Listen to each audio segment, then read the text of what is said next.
So,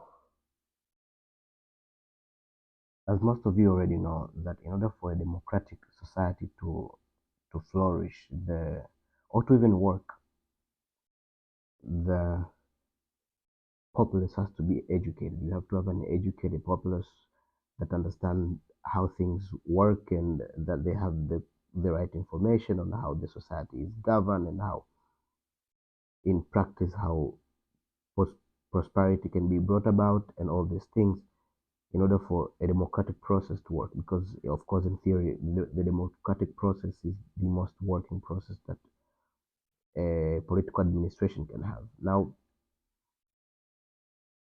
but that only so the conditions for democracy to work is you have to have an educated populace. If it, because if uh, the populace or the people being governed are not educated, then the democratic process becomes a popularity contest instead of, like a process where we determine the leaders who will serve us best. But what I've noticed is in a lot of dictatorship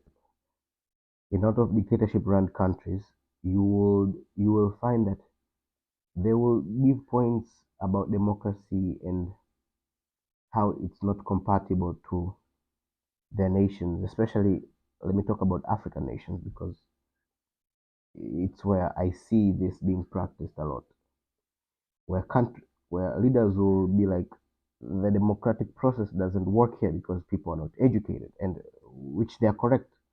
But you will never see them say, hey, we think the democratic process is the most efficient way, and so what we want to do is we want to educate or to create an environment where the populace can be informed and they can debate and have a dialogue on the differences of ideas that they have.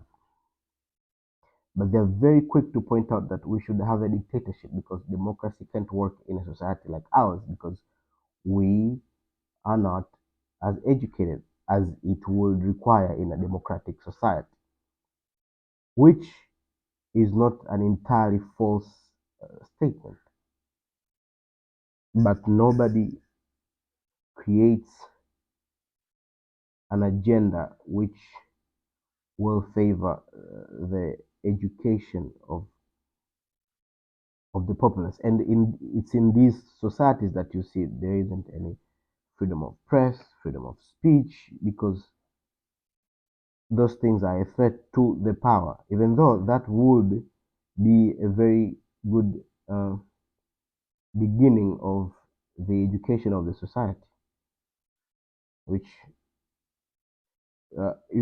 so that really exposes what their actual intentions are. They don't want to run the best political system. They just want to be in power.